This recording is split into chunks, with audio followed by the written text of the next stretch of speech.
Let's talk about lymphadenitis. So the differential for lymphadenitis is lymphoma, neuroblastoma, lupus or JIA, Kawasaki's disease, Langerhans cell histiocytosis, viral lymphadenitis, bacterial lymphadenitis, and then non-tuberculous mycobacterium. So the main things you're going to have to decide between are lymphoma, viral lymphadenitis, bacterial lymphadenitis, and then the non-tuberculous mycobacterium.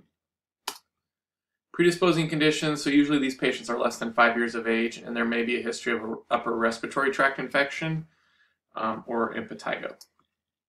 So as far as the pathophysiological insult, there's not much known about this. The thought is that there's some penetration of the mucosa, and then it's spread to the lymph nodes in that way. We know that bilateral lymphadenopathy is usually associated with a viral process such as CMV, EBV, but can also be group A strep. Then we know that unilateral lymphadenopathy or lymphadenitis is most common with staph or MRSA, group A strep, or non-tuberculous mycobacterium. As far as your clinical manifestations go, your bilateral or viral presentations the lymph nodes will usually be smaller, more rubbery and mobile, and no erythema or warmth.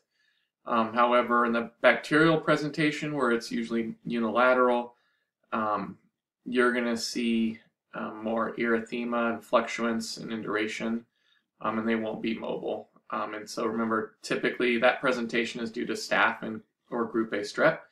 However, there is a non-tuberculous mycobacterium presentation, and this one is interesting in that it's tender and fluctuant and indurated, but there's a purplish hue that's present, and then they describe it as like parchment paper, which means that it's a little bit translucent. And so with lymphadenitis, usually fever, with the non-tuberculous form, usually fever and pain are rare, but kids can be tender. As far as evaluation goes, the main reason to evaluate is to see if there needs to be drainage or if the lymph node needs to be removed. And so we, depending on capabilities, may get a CT scan or an ultrasound. Usually we do a CT scan, especially if the patient's going to need a procedure. It lets the surgeons know kind of what's around that area. And then we may get these kind of standard labs of blood culture, CBC, sed rate, and CRP.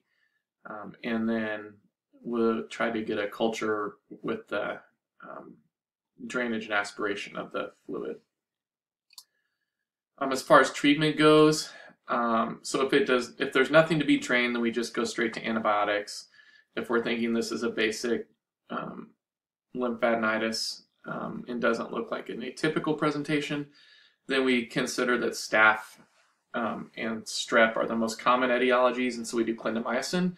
If we're worried about the non-tuberculous form, then we do azithromycin and rifampin. If the ultrasound or CT scan does show an abscess that can be drained, we consult the ear, nose, and throat doctors, and then they remove the lymph node completely. And the reason why we do that is if this is a non-tuberculous infection, then you run the risk of the wound fistulizing if you don't completely remove the lymph node. And then again, typically when they do that procedure, they run cultures as well.